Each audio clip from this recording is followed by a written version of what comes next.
tours providers, because and what do they look for when they're looking at bloggers? I mean, not just for the right fit. I'm talking about things like DA, your domain authority, a whole bunch of things. What exactly are they looking for, and how can we provide better guide? Well, that is. Do you have any immediate thoughts on that, Keith?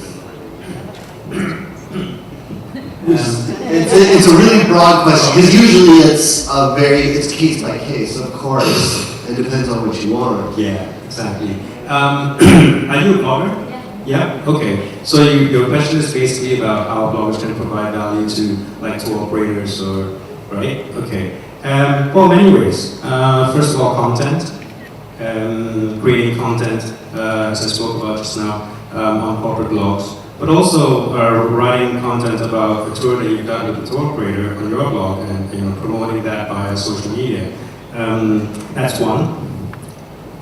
Content, photos, so you can, like, if you're a great photographer, if I were a tour operator working with bloggers, a great photographer, I would buy their photos, right? That's two. If you create videos, even better, because you can charge more for it. I think video is big. Video is the future. Any blogger who does videos, does great videos, authentic videos with a personalized, from a personal experience kind of video. That works really well as well on both blogs and on the corporate blogs of tour operators. So that's one. If you are a niche blogger, say you specialized in say responsible travel, right? And you found this tour operator that you have a high regard for. Build that relationship, because the blogger who is specialized in responsible travel will be standing up on top of the mountain. If you're as a tour operator, you've got a great product offering. The blogger is standing up on top of the mountain, shouting your name to everyone who bothers to listen, right? So let's work together in many ways, and it can be both ways. This blogger providing content, exposure, and awareness, and on the other hand, the tour operator is also benefiting from a blogger who is really just talking about how amazing this tour operator is. And for the blogger, you can go to the tour operator as well and provide in-house consulting, workshops, all sorts of stuff. So, yeah. Yeah, totally. Scratch the surface. Yeah, like scratch. There is the content piece, and I guess there's two ways to look at that, or two ways the content works. One is that you publish and distribute the content to your audience, whatever that happens to be, photos, videos, stories, to help them reach an audience. And online, it is generally the trend. I know this is less in Asia than it is in other parts of the world, but generally speaking, one of the main online marketing strategies is owning your own content as a business and pushing out that content. Whether that is blog posts on your own blog, or it is videos on your YouTube, or it's pictures on your Instagram. And bloggers are a great source of content that they can purchase for their own channels. So that, because they need to have a constant stream of content coming up, that's very common. You put those two things, as with any service or product, when you buy it on a greater bulk, the price goes down. If I'm going on a trip and you're already paying $3,000 to get me to this place, it doesn't make sense to just pay me $1,000 to put a post on my blog. It makes a lot more sense to also buy a bunch of photos that you can then use on your Instagram or using your marketing and do these sorts of things. In addition, there's also, if I have the same audience that they are looking for, techniques to get that audience to follow them so that they can now market to that audience. A common thing would be an Instagram takeover, or hosting a Twitter chat, or taking over their Twitter account. Things like that to push your audience into their audience, so now they can reach back to them and reach out to them again and continually market to them.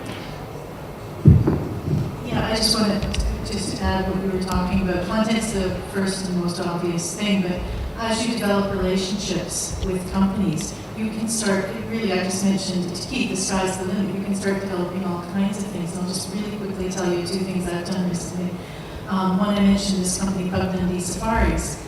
So I've now developed a tour with Pub Dundee Safaris, and I did a press release about that tour, and it got picked up by the LA Times. So I got Pub Dundee Safaris name in a story in the LA Times, which I don't know what the advertising value of that is, but it's a lot. So that's huge for them.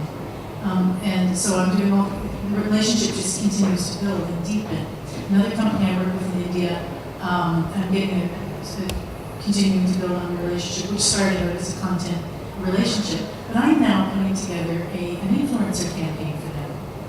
So to bring in some foreign bloggers who fit their profile. So again, it's like once you start building a relationship, you can just continue adding all kinds of different pieces to it.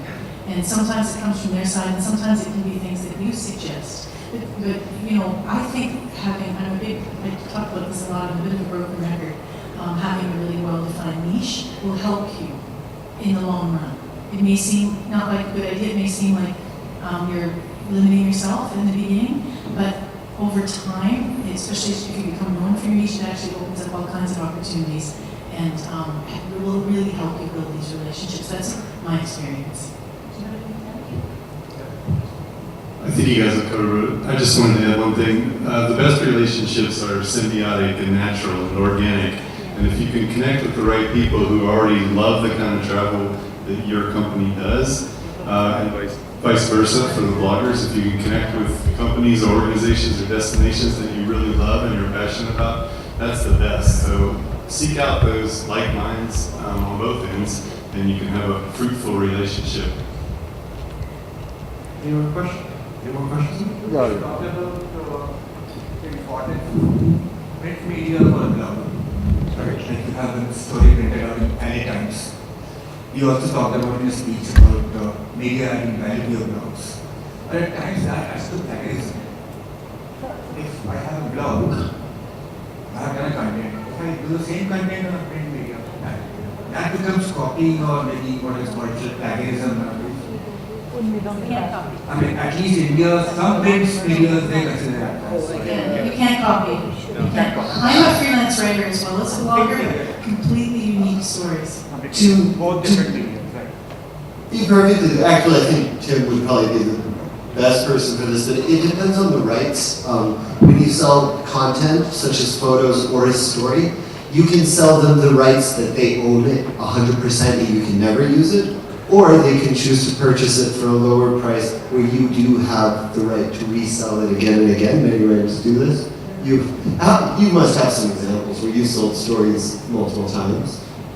Yeah, but I try to avoid it just because online it's not a good thing to have duplicate content out there, because basically you're sending a signal to the search engines that there are free stories that are exactly the same, pick one.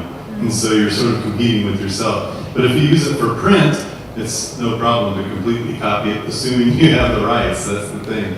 Like usually, as a freelancer, if you sell an article to a magazine, these days they make you sign over all the rights and they can do whatever they want with. But if you're working with a company for photographs, for videos, or text, you're probably going to want to have that discussion up front before you do anything. You have a question over here? Well, no, Paul, you mentioned it earlier, and you've got experience in it, probably all of you do. What's the biggest misconceptions when you're dealing with bloggers working with destinations and brands working with bloggers? Because, as you said earlier, there's a lot of misconceptions when it comes to them working with us. Sometimes there's, I forgot how you put it, but we may not have the best reputation in some circles. And how can Pushback, I think it's pushback. How can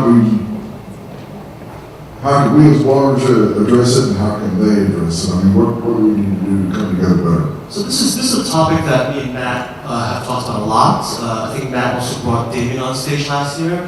Because sometimes, to speak plainly, like there's some realities that we need to face, and Matt had said it before.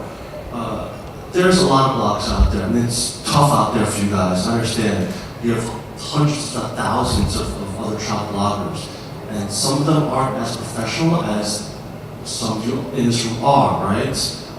You need to really be professional. Matt said perfectly before that when you approach your clients, approach it as a real business, have a contract. It's like any other business. You want to represent yourself as a business. Don't go in wearing shorts and a t-shirt. You're not getting respect, right? You want to be respected, then actually show some respect to your clients, right? This is a business you guys are doing. Provide reports, provide full reports, even if they don't ask for it. A thing that Matt always does, and this one client he was telling about last year, there was a Chinese client, they had asked him, oh, we want you to do this. And Matt was like, well, what you're asking me to do isn't really worth your while. I suggest you do this. It's more worthwhile, you get more ROI for what you're asking me to do. What you're asking me to do is nothing's going to happen. It's just a tick off your checklist. That's what you should do. You need to go back and tell them what the best practices are. You need to actually educate them as well. You need to make sure that your fellow bloggers are doing the same thing. That they're also, being professional in their conduct when they're going out on fan trips. That they act professionally. You're on a business trip, right? When I'm on a business trip, I have to dress a certain way, talk a certain way, certain guidelines I have to follow. As a blogger, if you're on a business trip, you should follow that same rules. I do understand that you guys, a lot of travel bloggers had, office jobs in the past, and like, I don't want to do this anymore. I don't want to suit and tie, sitting in a cubicle, and you left that job to have your own life. But if you really want to make it a business, then you act like it. And that's where a lot of pushback get because there's a majority of them that just are out there that sort of ruin their reputation. And you need to sort of reinforce that. You need to show ROI. It's a big thing. I get a lot of members of ours will say, oh, don't deal with them, there's no ROI. We'll show people, give them full reports, detailed reports. Matt had specifically said that before.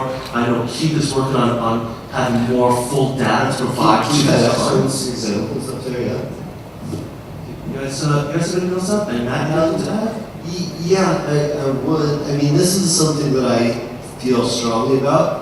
Last year I did bring up Damien, and I loved his talk, specifically because he was going to tell all of the bloggers every reason why every negative aspect about working with bloggers is basically, and he has experience, a lot of experience.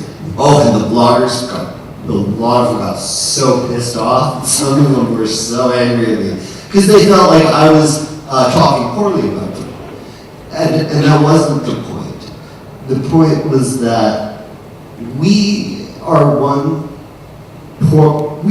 way to market a business. We're one part of a huge, if you were a company with a marketing budget, we are one piece, one decision, one priority among many, many, many priorities. And there are many other places they can allocate that budget if they perceive us negatively or if they perceive any risk at all in working with us.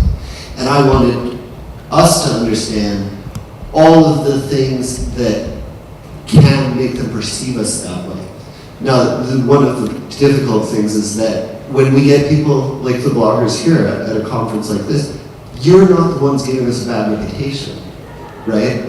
There is a very serious problem with fake influencers out there starting Instagrams, buying followers, and starting to try to sell that to people. It's a big problem, and it ruins our legitimacy. My only answer to that is what I said today. When you work with people, we just have to show up and show them legitimate, genuine value, whether they ask for it or not. The only way we can really combat that bad reputation that is being created by those people who are acting poorly is to our game.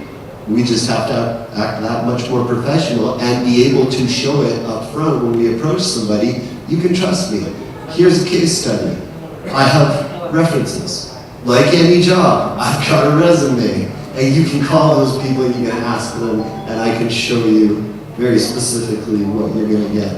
I think that's the only way to deal with that, but it's an unfortunate reality that we have to deal with. There's no getting around it.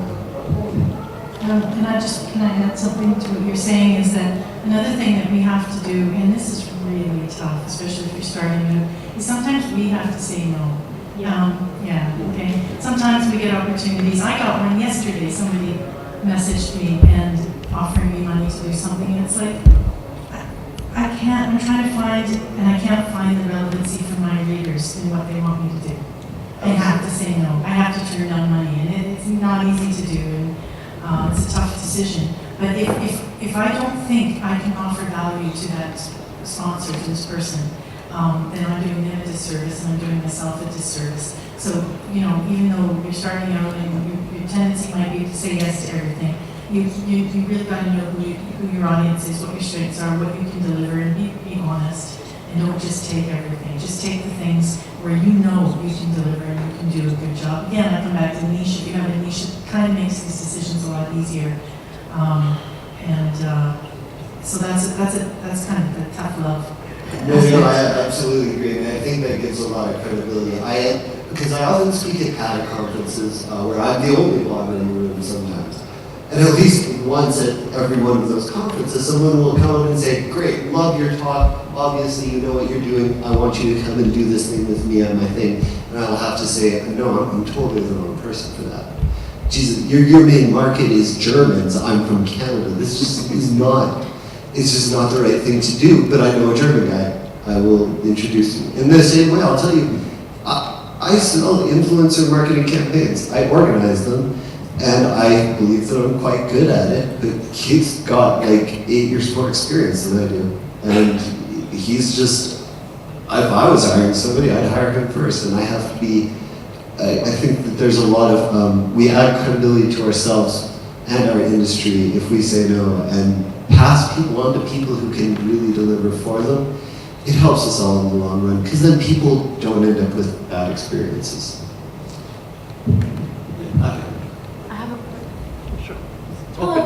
I have a question adding to that. So I remember, Keith, you were saying, okay, as a blogger, you should offer some consultancy and etc. What do you think about the problem of people that has no credentials whatsoever, has been blogging for 3 years, has still no idea what's a real 360 marketing campaign, and goes to talk to a brand and say, look, I can arrange you a marketing campaign with 6 influencers I know, and discredit basically your jobs because they come and steal your clients and create another standard in the industry. So how are you guys gonna, it affects me because I'm a marketer, and when I see bloggers say, oh look, I can organize this, I'm like, whoa. So what do you guys think about that? Well, I think if you could read my lips. I just did. What did you It's a challenge. It's a challenge, and we can't stop these people from coming, onto the scene and offering all sorts of services, even though they don't know what they're talking about or what they're doing, basically. The barrier to entry is so low. Anyone can start a blog tomorrow. Anyone can open an Instagram account right now, and then buy a couple of followers and call yourself an influencer. Right? So easy. So when I hear stories like that, I remember it's WTM London 2000, was it last year? Yeah, I think I did a presentation there. And throughout last year, it was like Instagrammers were getting a lot of flack because of fake followers and stuff like that. And bloggers were just drawn into this whole scenario as well, because as influencers, we were calling ourselves influencers, so whether you're an Instagram or blogger or whatever, you're an influencer. So bloggers are getting a really bad name. And then I was like looking at LinkedIn, and I was seeing, or even on Facebook, seeing people from marketing agencies saying, I'll never work with an influencer ever again. And there was one particular story where she spent $40,000 on an Instagrammer and didn't get a single booking. And I'm like thinking, excuse me, so the whole idea here is conversion, right? So why are you working with an Instagrammer when your idea objective is conversion? People don't book tours or whatever through Instagram. So that was huge mistake number one. But then to trash the whole community because of one single experience just shocks the dot out of thing. So and it wasn't so when I did my presentation at WTM in London, I started off with this slide that said, "Is travel blogging dead?" Right, because people were reading all these terrible case studies and saying, travel bloggers are not delivering value anymore, Instagrammers are totally ruining the whole scene, la la la la. I think our job is to continuously demonstrate the value that we have through case studies, and that's why I think speaking at conferences like this, speaking at trade shows, and just showing lots of case studies, even as an individual blogger, if you're not speaking, just have it on your blog. Create case studies for yourself where you say, okay, I've been on this trip, this is what I've provided, this is what the social media post, blog post, blah, blah, blah, this is how many people read it, this is the amount of engagement I got from it. So, and just, wherever you're going, and put that in your media kit as well, and just sell it. Promote yourself, demonstrate that value so it really differentiates you from the rest out there who are basically trying to fake it. Two quick things to add to that. The transparency thing I think is great. My media kit, I have an old PDF, but I stopped using it. I have a page on my blog that live feeds. We can all, what is the word? Authorize SimilarWeb to have access to our Google Analytics, and then you can publish that live on your site. It is coming from a trusted source. It has been vetted that these are your real Google Analytics. You can embed that on your media page. You can get live feeds of your social media numbers coming into there, so that people can see it, legitimately live, this is what it is today, and it's coming from a trusted source so that it adds a lot of credibility. The other part of that is that the fact that we do need this ability to separate the very good professionals from the fakers or the beginners or the people who just talk a big game, is that it really gives a lot of people. Me and Keith are really good at helping you find the pros. Yeah, absolutely. I'll just say two things on that. The word vetting keeps coming up. So if you're spending $40,000 or $400, please do a little homework. Spend a half an hour or an hour or 2 hours if you need to. That should be worth your time, even if it's $400, to find the right people. Don't just look at their follower numbers and say, oh, that's great. It's got to be the right match for what you're promoting, and also understand the sales cycle. If you are wanting conversions, you don't hire someone who has a lot of Instagram followers, because that's the very beginning of the sales cycle. That's the dreaming part. And if you want to just get conversions, buy Facebook ads or Google ads, because that's all that's about. People click, they buy because they're looking for something specific. But understand, you're going to pay a lot more for those things over time than you are to have someone tell your story.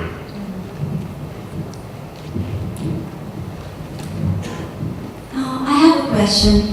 As bloggers, I see you as creators and artists. But working with a brand could be detrimental to the creator, to the artist in you. So where do you draw the line, and what is the right balance? Because I remember Daniel talking about it last year, but I would like to hear it from the blogger's mouth.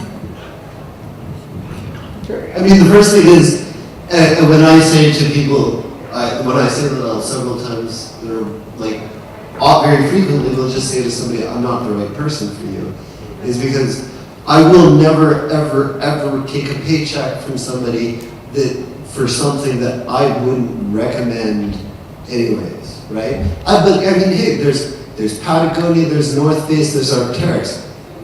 I would recommend any of those. They're all fantastic brands. And if one of them chooses to give me a paycheck, well, then there you go, right? And that in no way is going to hurt my credibility. If I'm going to promote Nepal or Kyrgyzstan, I loved Kyrgyzstan. Hiking there was great. I haven't got to do it in Nepal. Or if it's in Tibet, none of that hurts my credibility, because those are things that I absolutely love. And I would recommend it to anybody, and that's what my followers follow me for.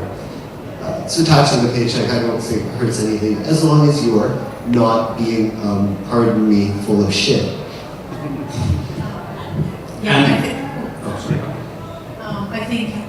fit, we keep talking about fit and how important it is, so that's a really important piece. But, you know, freedom, editorial freedom, creative freedom is another one. And I want to give you what I thought was one of the most successful and exciting campaigns that I ever did. There's a company in Canada called Kensington Tours, and they're a very high-end company, and they started an Explorers in Residence program, and they launched it in New York at the Explorers Club, and all the explorers were male, and they got a lot of pushback about that. So I was already sort of working with them a little bit, and they reached out and they made me part of the program because they wanted a woman as part of it. So part of being in that program was they gave me the Explorers grant, and it was kind of up to me to pitch them how I wanted to use that grant.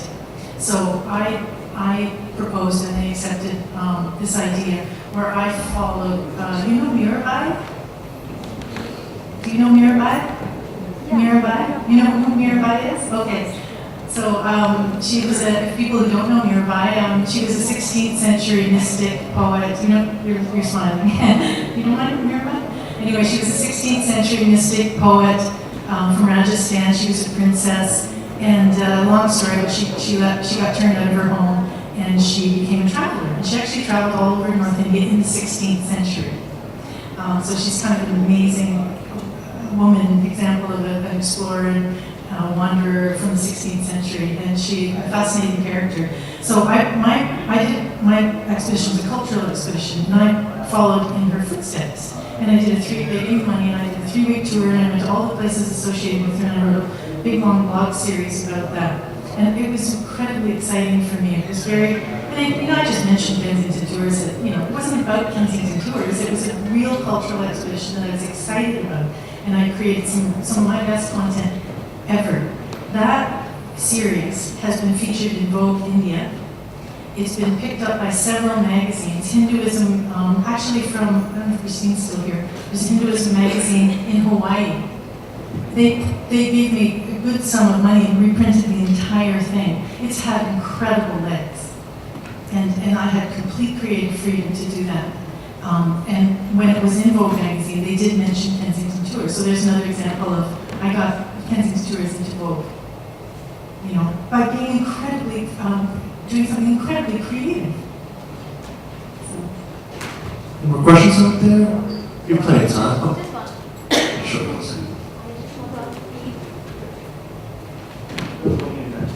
Hi, Keith. What tool would you recommend to provide reports to clients, for instance? What engagement, tool? share a voice, that kind of thing. Right. Okay, so for social media, you get your Twitter stats, Twitter analytics. Okay, so blog, you get Google Analytics, that's the standard. So you should be looking at Google Analytics the whole time. So, and if you can, I spoke about reporting in the longer term as well, just to show how traffic to your blog post has developed over time. And just take a screenshot of like page views or unique visitors to the blog post, and just take a screenshot of how that's developed over time and put it into a report. And as a follow-up report, say maybe a year later or something like that, is of great value to the client. But it also shows your professionality. Yeah. I think we have a question back here. Okay, thank you very much. And my question is a bit short. And I just would like to ask, first as a blogger, you first work for the operators or for the destinations? Actually, most of the bloggers I have seen in so many parts of the Nepal, first they don't travel, and plagiarism, my friend they are talking about. And in most of the places, without wondering such information, how they can be beneficial for such unexplored destination. For example, look at the Western Nepal, beyond Rada and other Dorpos and many parts of the world. For example, your Lonely Planet, it interprets Nepal in different way, and customers they come and in a hotel even, and they and from price to every values, and how such type of information bloggers as a human being first, and they add moral value to such their efforts for the destination. My question.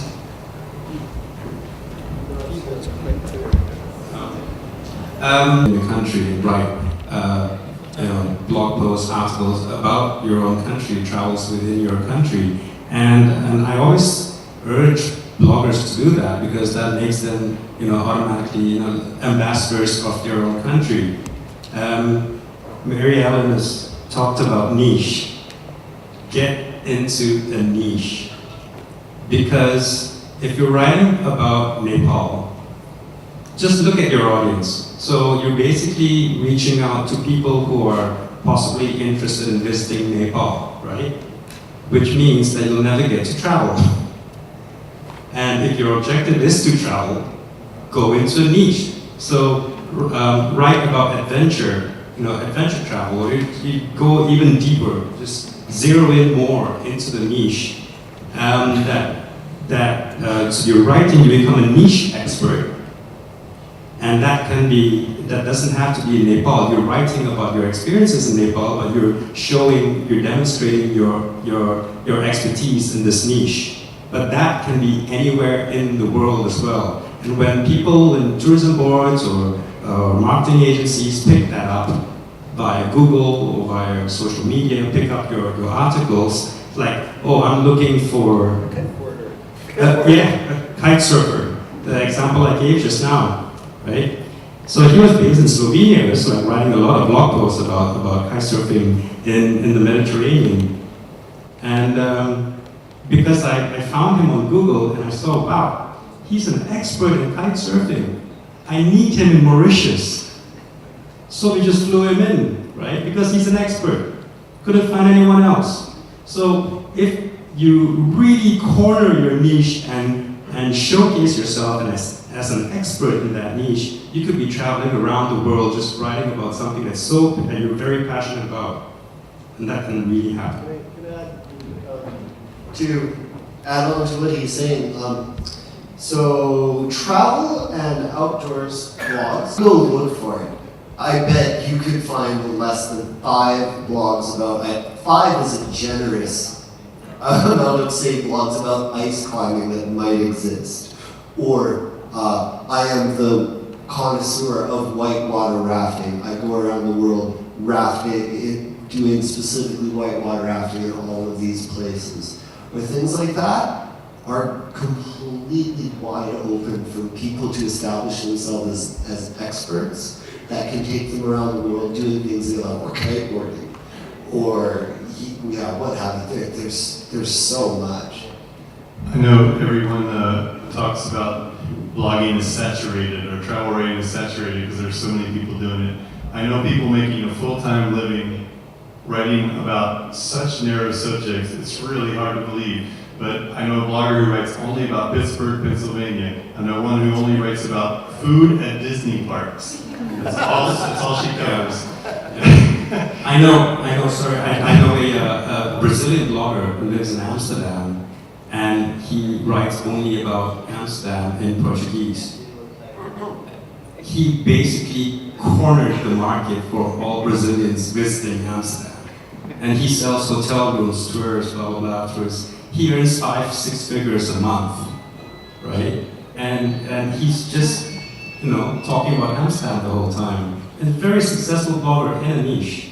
I always give this example, and for tour operators or companies looking for bloggers, and then they're searching and they find this blogger or whatever who has got a big following. My advice is don't always look at the numbers, because if you find a blogger, I always give this example of a blogger who writes about fly fishing, right? That's a niche. And then, for instance, if this blogger who writes about fly fishing is living in Alaska, and he decides, I just want to focus on fly fishing in Alaska. I mean, how zeroed in can you get, right?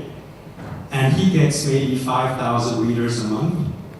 For anyone, a tour operator or someone hiring fishing rods or renting fishing rods, etc., that 5,000 people is gold. You don't need to go anywhere else. If you're a tour operator offering fly fishing tours in Alaska, you go to that blogger because no one else writes about fly fishing in Alaska, right? So, Yeah, and you can earn tons of money from it. It's the opportunities, the sky's the limit.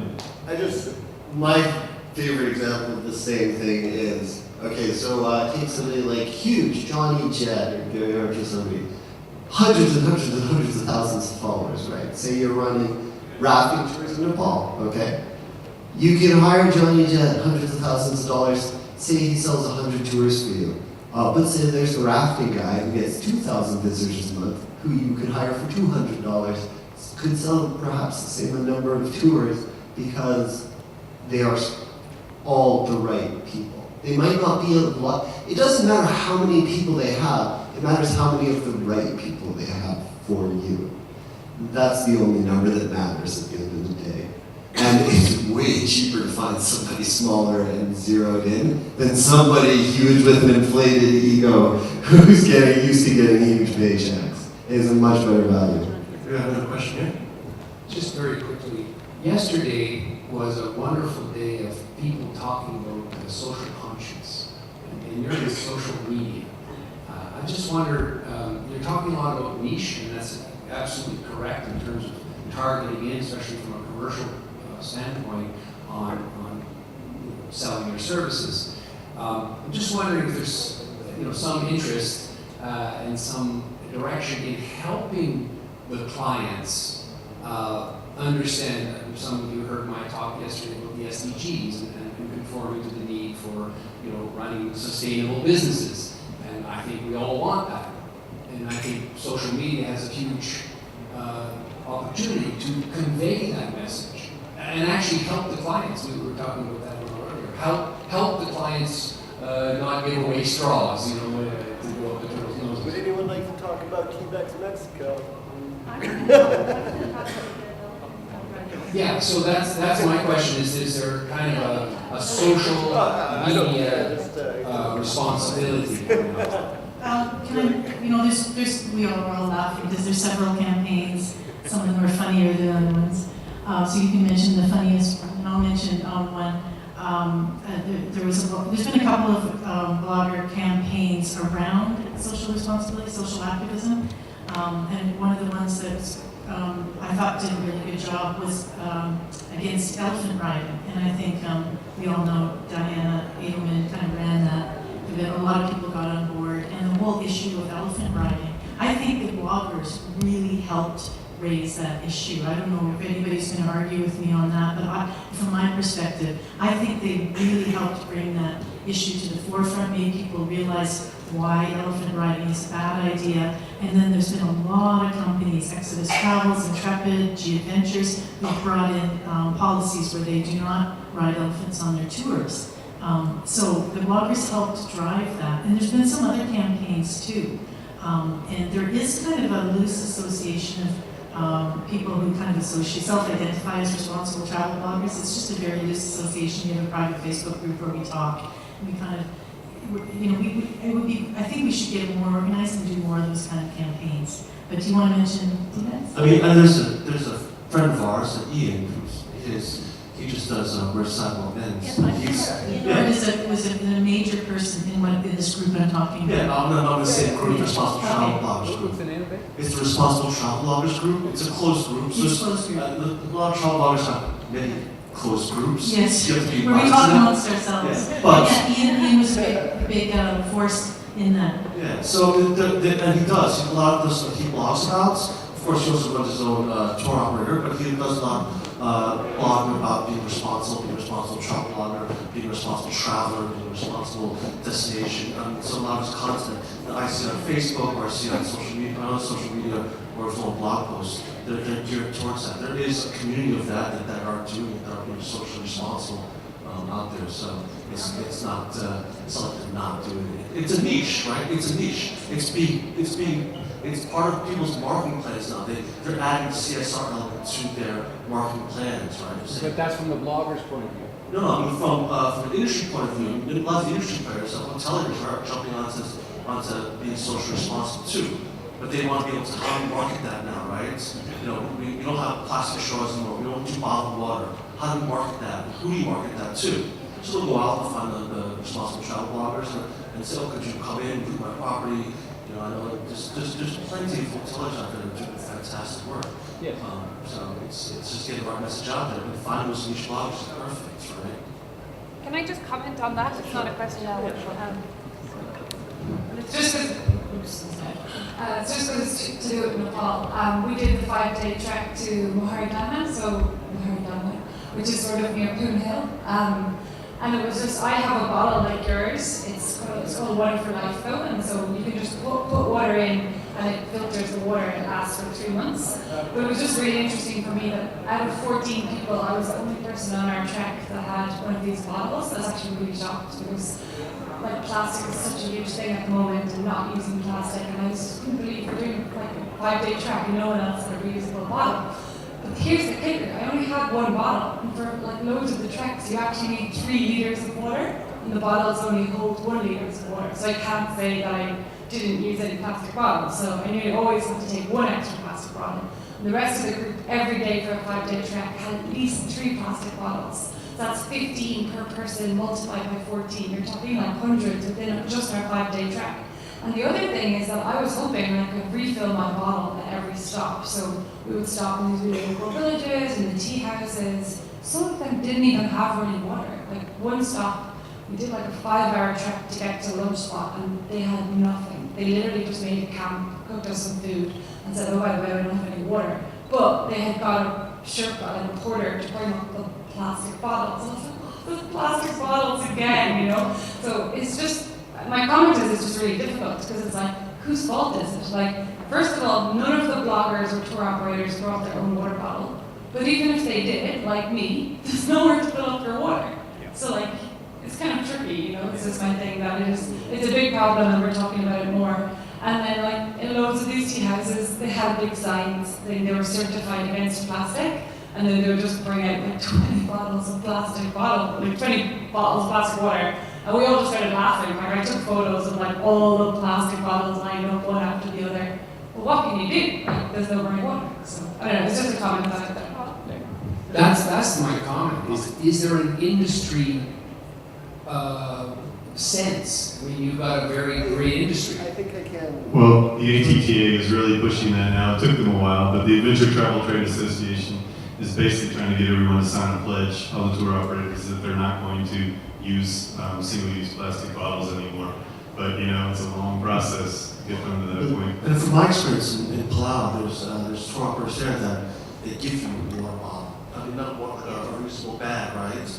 And it's great. I mean, if you're a tour operator here, it'd be fantastic, right? If you gave them a branded a bottle, right? They're going to keep that forever. They can have it on their desk. Great sales. You don't got to do anything. Why not do that? Why not just give them a reusable bottle to use for the rest of their life with their branding on it? I mean, it's fantastic. It's a great idea. When I saw Plow, we started doing that for our events. So we encourage our destinations. We give out the giveaway bags. Like, hey, make sure the bags are, of course, recyclable or environmentally friendly. Try to put like a reusable bottle in there. You know, try to not encourage use plastic. So it's something that tour operators should do. Hotel should do it too. It's great marketing for them.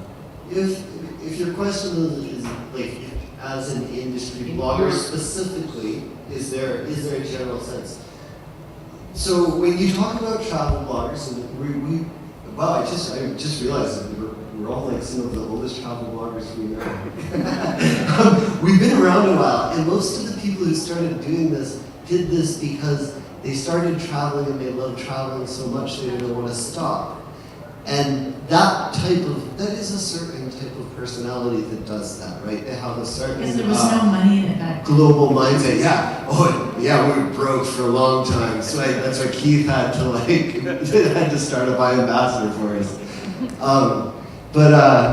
So that's a certain kind of person with a certain kind of global mindset that does care about travel in a way that might be different than many consumers.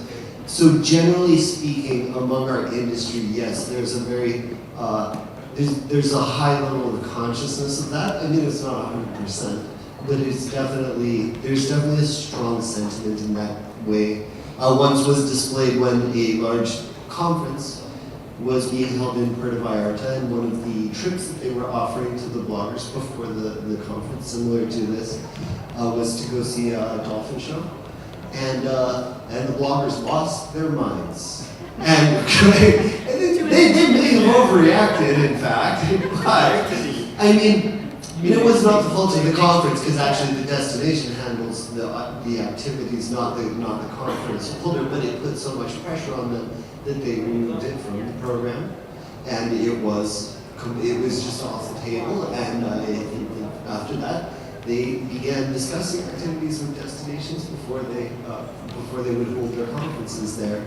And that was just because, just as a general group, they were just like, no way, that's not okay. It's not okay that the conference we are supporting will allow that. So you have a conscience?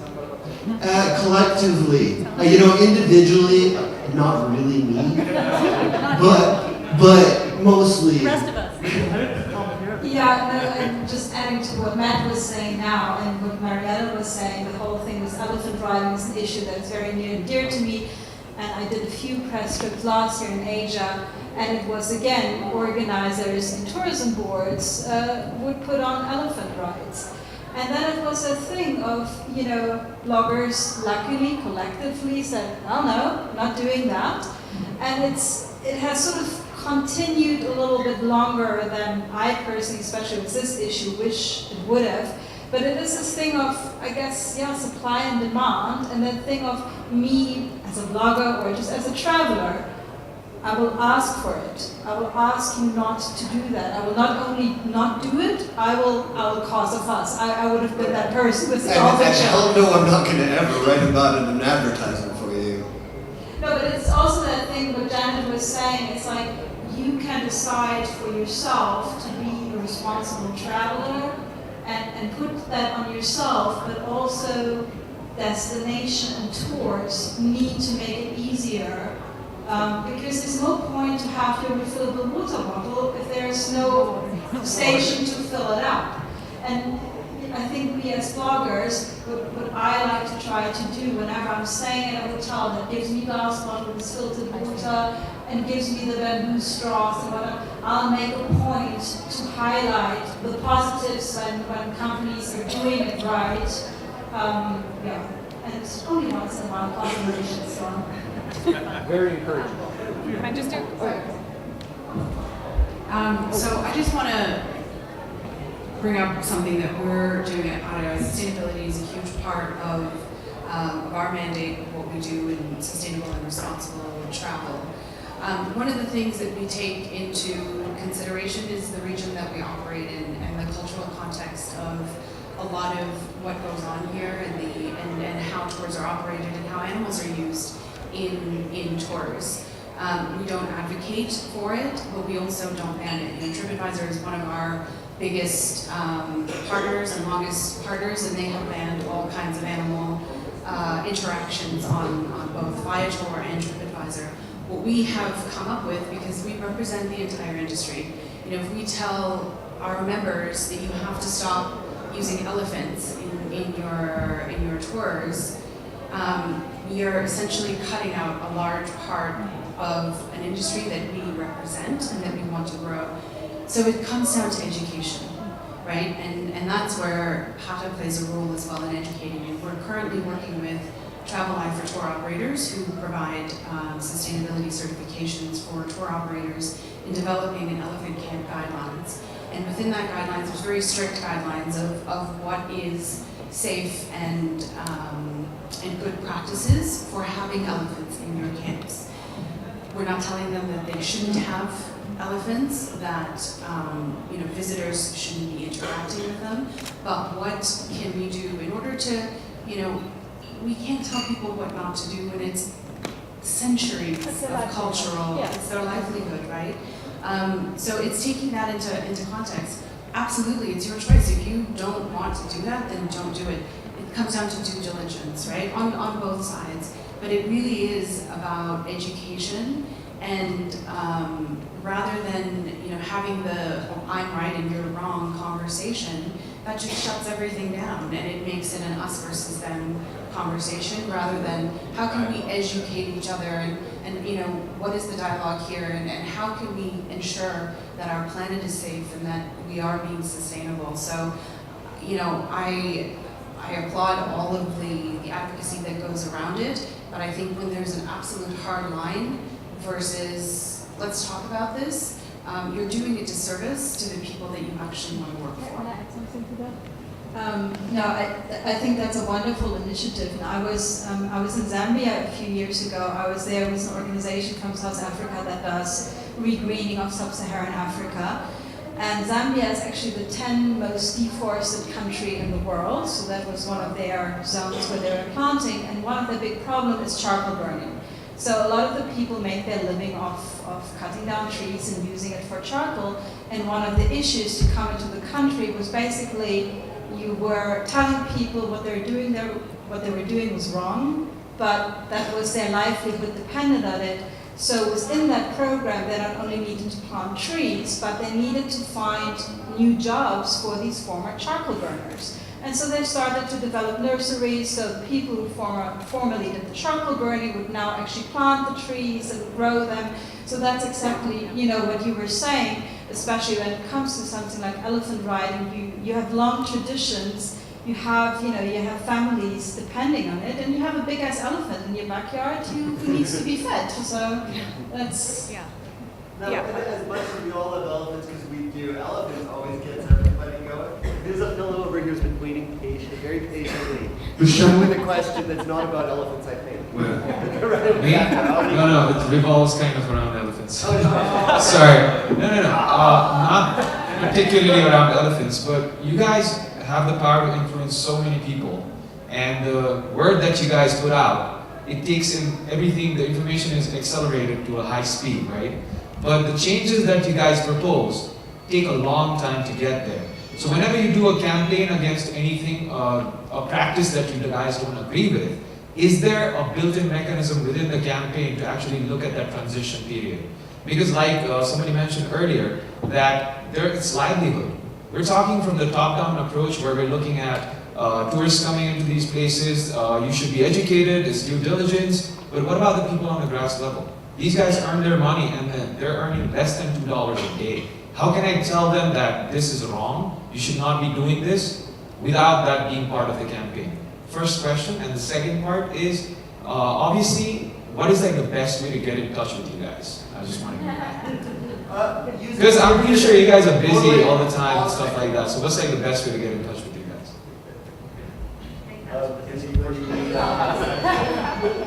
Well, my email is tim@timleffel.com, and I'm sorry it was my last slide today, and I never got to it.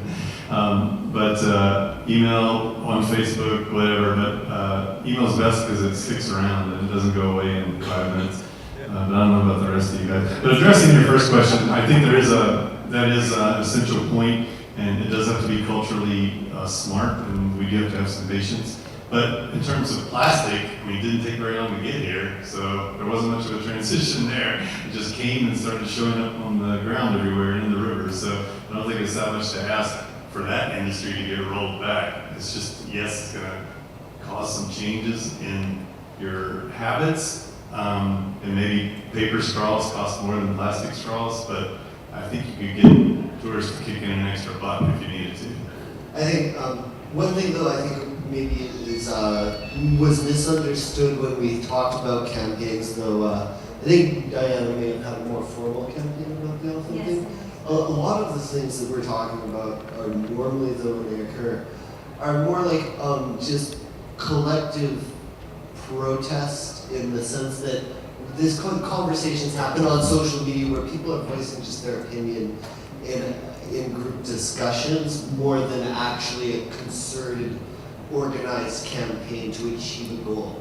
Most of this is just an organic thing that happens because these people are talking. In the case of the elephants, maybe slightly different. It was a campaign. But I would also say that Diana probably would not completely disagree with the things that Helona is talking about. The campaign was against some of the the majority of bad actors that were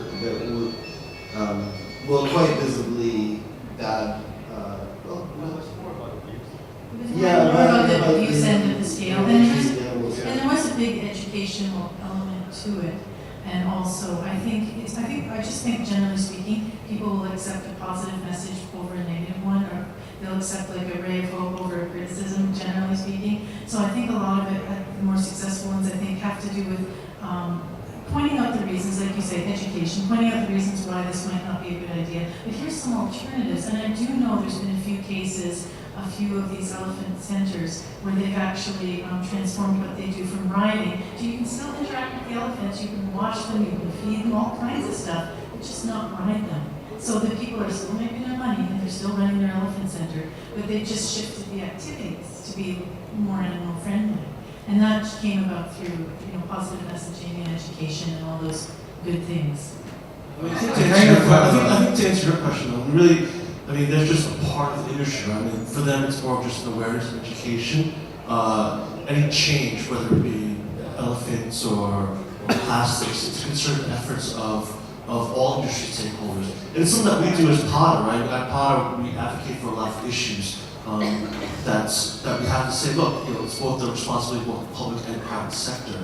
So in terms of, you can't just say, well, it's there. They're the ones that are advocating for elephant, for elephant riding to ban it completely.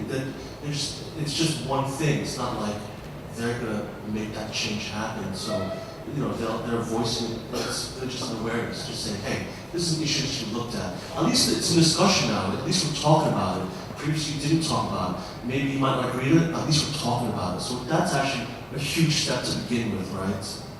I think it's also, just to continue on this, I think it's an opportunity for trade associations like ourselves to work with bloggers to help them understand the guidelines that we are putting in place. The guidelines that we're working on right now, they're actually going through a testing phase through 6 different camps in Thailand, and hopefully that will spread across Thailand, and then we'll be scaling that out throughout Southeast Asia.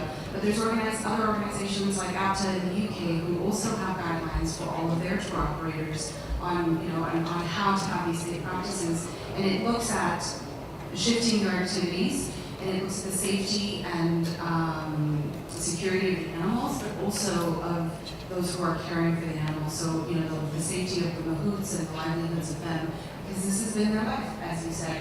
And it will take time, it will take a long time. We have gotten internally at PATA from our membership a lot of heat from our own members saying, who are you to even tell us that these guidelines need to be in place, because it costs $50,000 a year to have one elephant, and I've got 6. So it will take time to change, and I think we just need to be patient and supportive.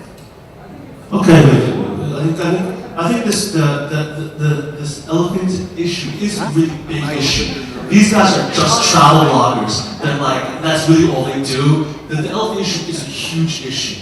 It is something that, as part of, we've actually have been discussing with all of our members, both in Nepal and all over the region. It's a very, very large issue, complicated issue. You understand, like as Salona has said many times, there's cultural and historical aspects to elephants in people's livelihoods. So let's move away from the subject, because it's a bigger subject, and it involves a lot more players and industry stakeholders. So let's get back on track here. If there's any questions actually related to travel blogging, what these guys do, okay? Anything we can do to help you make some money. Sure. I think you have a question. As long as it's elephant, I'm gonna have to move to my question. Okay. When you say elephant, I own 9 elephants.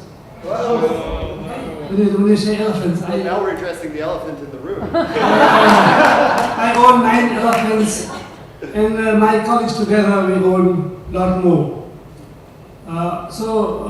When we were using elephants, I had a lodge inside the national park, which is closed. After 2009, the government decided to close the lodges inside the national park, and they have allowed the other license to open the lodges outside, so they are mushrooming several lodges than before. So it was thought that taking these lodges out will make it more sustainable approach in the national park, but it's the other side of the world. Now they are letting hundreds of jeeps going inside the park, and there are no elephants, but there is elephants riding on the edge of the national park. And the elephants which are kept outside are poorly kept. Whereas the lodge owner, we had elephants, we had great respect for the lodge. They were only working for maximum 3 to 4 hours a day. And they were entirely fed and they were freely walk in the national park there. But we also have to not undermine the other games. So we were providing territory and how long our elephants could be outside and what grass should be cut and fed.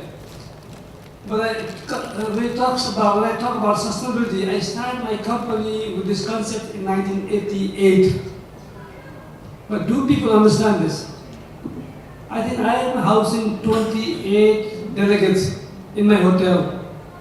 And this hotel was established in 1998 using nothing but local material. No AC, no central heating, no warm in the winter, no cool in the summer. But automatically it's cold enough, pleasant enough in both times. It's not severe cold in the winter, it's not severe warm in the summer. And it's centrally located. And everything that is used is all handmade, hand-woven, hand-crafted there. But as you said, there are more and more people are into sustainability, but I don't believe in it. People live there, stay there, they all said, oh, it's fantastic, very nice. And I said, if you like it, don't tell me. Tell the fellow travelers. And today, everyone is a blogger, right? They can go to the TripAdvisor, they can go to booking.com, and they can leave their reviews. But how many people does it? They like it, they're fantastic. They said, how many people does it? None. In a day, not even one person. In 365 days, I don't get even 365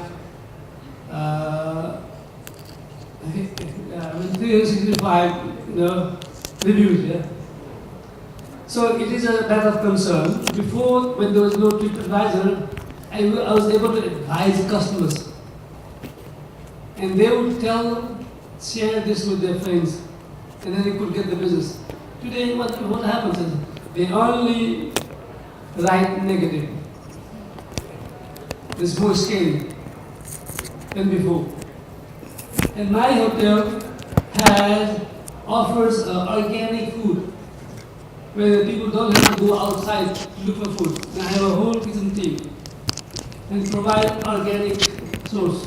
So how many people do eat there? So can we get to the question though? I mean, I know there's probably other questions. The question is about sustainability, right? So yeah, just get your question. Is it about sustainability? Well, it's your question. So what's your question to the travel bloggers? I mean, I have other people behind you. Okay. I'm just not putting questions. I'm just telling you because the whole summit, the whole conference yesterday, I'm hearing about sustainability, right? So this is why I brought this issue, not a question. Yeah? So how much are we really into sustainability? Thank you. No, I think that was good. That adds a lot of helps to illustrate the complexity of these problems, right? And of course, as bloggers, we are a small piece of the whole picture that affects your business as a tourism business. And we are certainly not qualified to comment on the state of sustainability in society and its place in the economy and how the online information sharing economy has changed that. I don't think we're really the right people to. Well, I don't think we can add anything that's going to be useful to that. But I do think, thank you, because I think I just learned a lot about the complexity of the issue and the concerns industry have, which is something I really think bloggers need. I love it when bloggers come to places like this. Instead of going to blogger conferences, nothing wrong with a blogger conference, but I feel like bloggers don't get it, spend enough time hanging out with the industry and understanding their worries and their concerns and the issues that face them. And we do not understand your businesses well enough. And we need to in order to be effective in helping you. So, so thank you for that. But I think maybe our time would be better spent if we could talk about how can we help you. And I wanted to just add something to that, if that's okay. which is, I think, the one thing that I can think of that we can do, and that some of us are doing, is that we search out these places. I just published a blog post. If you look on my site, the most recent blog post is called Guide to Responsible Travel in India. And I asked the leading, including Shivya, who was mentioned by Keith, I asked the leading travel bloggers who focus on responsible travel to tell me one story, one place they went that they enjoyed, and it was a place like your place that was having organic food and sustainable practices and all of that. And so, it's a collaborative post where people, each person talked about one place they went in India that was like this. So that's what we can do. We can go to those places, we can highlight them, we can write about them, we can promote them. So this is one thing I can think of. And that some of us are doing. Well, I mean, the most important thing is you also can write your own story. You don't have to rely on other people too, right? So if you write your own story, I think you had pointed out Tim had pointed out some websites that actually, just have their own stories right there on the website. You can just do that yourself. That's true. That's very true. And one thing we can do to help is you can give somebody like Mariellen is the perfect person to help you work on the messaging that is on your website and that is on your TripAdvisor profile in order to help make sure that is clear and well spoken. I'm saying you those You do it also yourself.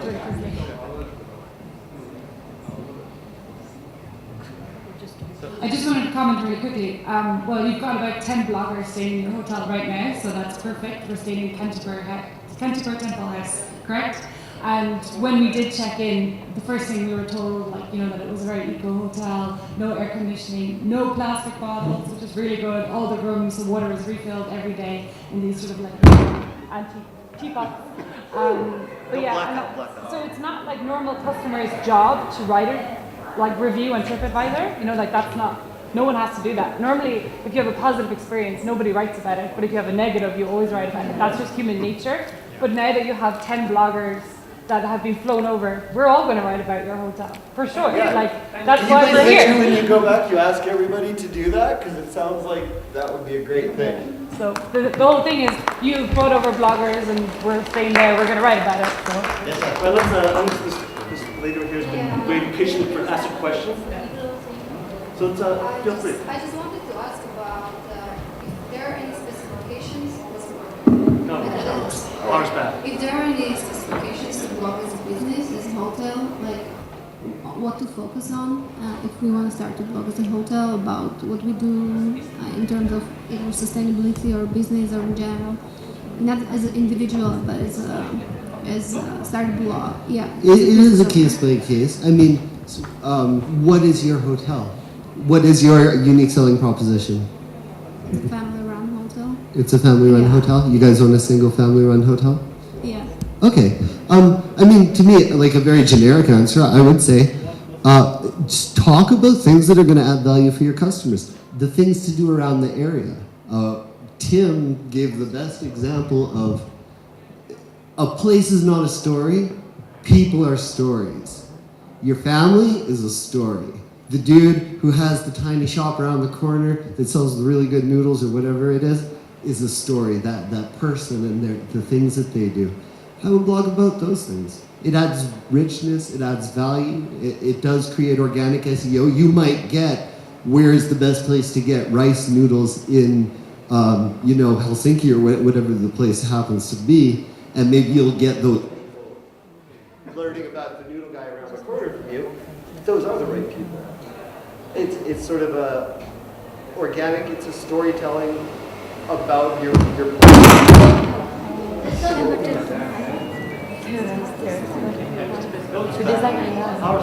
Is that okay? So like as Tim really well said in his presentation, it's great to tell stories, your family's story, the story about the things you do that are different and why you do them that way. And the stories about the things or the people in the area around your hotel that are bringing people there. I would say that would be a good place to start. Yeah, and on that same note, hotels are way too obsessed with giving you the facts and the figures and how many rooms they have and what amenities they have and everything. Don't just tell us you've got an organic garden. Talk about the plants and give a recipe that your chef makes. You know, or if you do yoga in the morning, then your blog can have an interview with the yoga teacher and she can talk about healthy living, whatever. But the point is, there's lots of stories among your staff, among your guests even, but in the neighborhood, you know, what else are people going to do when they're there? Talk about those things. They're not going to sit around the hotel the whole time, that's for sure. There's travel stories everywhere. I think the best, I forget who this guy is, I'm sure you've heard of this guy. He wrote a whole travel book about sitting in a chair and looking out the window. I forget who it was a novel. And he did a second book where he walked to the door. And if he can do that, and that got published by a real publisher, there are stories everywhere, and they can be interesting. It's just, you just look for those details that catch you, and if they interest you, you're going to probably interest them. Do you have a question back here? Yes, sir. Just a small question. You, being a chairman of the blog, no? I'd like to ask you, see now our government is planning to change the policy of tourism in Nepal. So since you are a brother, no, and chairman, you know the way of tourism system all over the Nepal, all over the world. So I would like to know what type of tourism policy should be, applied in Nepal, since you have visited many countries, no? Just keeping in mind which is the best place in the whole country where you can get better facility and better way of entry and staying the touristic point of view and all. So since you are going to just planning to change the policy of maybe tourism, what type of tourism will you, which country tourism is the best policy? You are just thinking that. You are just even got some idea of that. So can you give me some idea about that? Because we are planning, we are just discussing about the change of the tourism policy in Nepal. Please. IBM tourism policy. Just an opinion? Yeah. Just an opinion about opinion, because since you have visited many countries, you must have the idea, no? That's why I just so it's like I said, because you haven't seen. Because it's some people. I guess you're saying that wasn't the ideal tourism policy because yesterday we've heard people talking about shutting down Everest for a year, ways to ways to deal with some of the issues that we're dealing with now. So I guess he just wants, because you guys are well traveled, you guys are travel bloggers, you guys have been all over the world. What do you see that Nepal can do as the best policy? In your own opinions, if you wish to voice them or not. I think two of the speakers addressed that yesterday with the three points.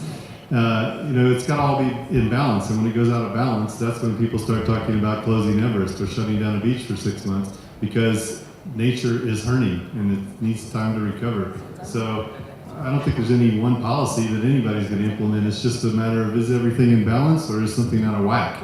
And if it's out of whack, then you've got to find some way to fix it. Yeah, I mean, generally, in the very, very, very general sense, when you places face issues with over-tourism in specific areas, but they still want to grow, usually the first concept is dispersed tourism.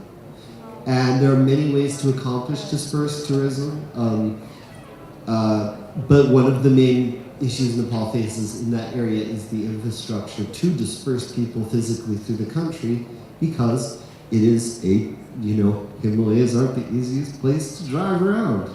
So there are many ways though, and if you'd like to talk about it later, I could expand on it more. I don't want to, spend a lot of everyone's time on it.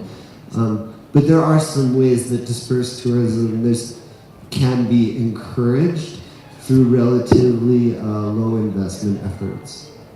I want to add something, and I have absolutely zero expertise on this, and I can't even remember the proper name for it, although Philip might know. But there's a type of economics, a way of seeing economics where you actually put a value on things like fresh air. You actually put a GDP value on fresh air, or clean beaches, or pristine forests, and you make it part of your gross national product, your gross domestic product, so that you actually, these things are valued. And once it has a numerical value, a monetary value, it's amazing how governments and government policies tend to, shift and change and want to protect them, because if you can prove, and many people have proven this, and you probably know about this way, eco-service. Right, and you probably know this way more than me, but there have been studies that have been done where they've shown that if you limit, for instance, tourism and keep an area in a very pristine situation, you just keep it in a pristine way, you get less people coming, but over time, it retains and increases in value. So I think it's just shifting the way we think. But also people value it more. They value the destination more if it's slightly exclusive. Yeah, Bhutan, your neighbor is the best example of increasing value through exclusivity and scarcity, or perceived scarcity. There is a limit on the number. The government can limit the visas that are issued to Bhutan, but from what I was told, is they actually never do. But there's a perceived scarcity, which means, and people are willing to pay more and pay that extra tax because it's perceived to be scarce. Same way diamonds. Diamonds aren't scarce. Diamonds are common. They just are perceived to be scarce because one company controls the supply. But I would like to say it doesn't have to be scarce. It was in the newspaper here the other day that the average person in Nepal spends $53 a day. The average traveler, period. I mean, that's backpacker level, you know, that's like a flash packer at least. It's somebody maybe staying in a little nicer places, but that's not a lot of money. But Costa Rica does get 2 million visitors a year, and the average spend there is almost $200 a day. If you go to New Zealand, it's more than that. If you go to Norway, it's more than that. And those are all pristine places that have taken their environment very seriously. And if Nepal is going to get to that level, get that number of people, and do it in a way that doesn't just like make the place implode, then they're going to have to find the right tourism policy. And we come full circle. Any more questions out here? So if you don't have any questions, actually somebody had to leave, but he actually had a question to want to submit. So his question is from Ankit Ariel. On a personal level, what is the right balance between telling it as it is and political social sensitivity?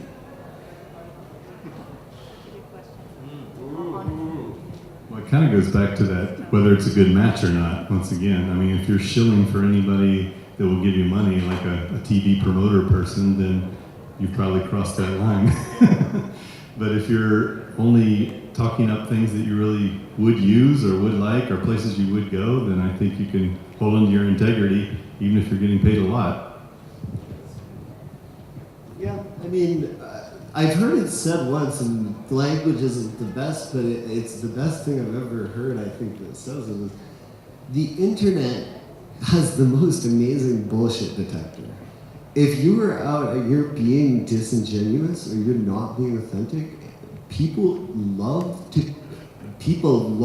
tell you what's wrong with you on the internet. It's their favorite thing to do. And the more people that see you, and our job is to get people to see us, we're just going to get more and more people telling us that we are lying to them. And it's just something, you know when you're talking to somebody who's honest and when you don't. And people on the internet, I think that to a very high degree that comes across, because blogs are very personal expressions.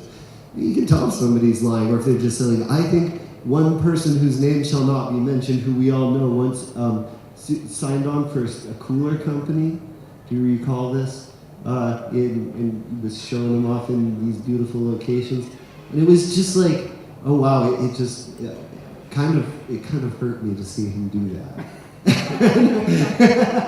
It really did. But lying isn't the only issue. I don't mean to cut you off, but it's not just lying. I think Ankit's question is also about cultural sensitivity or political sensitivity as well. So there's a big discussion on whether to visit Myanmar right now. Sure. And people, sometimes, was it you that asked this question?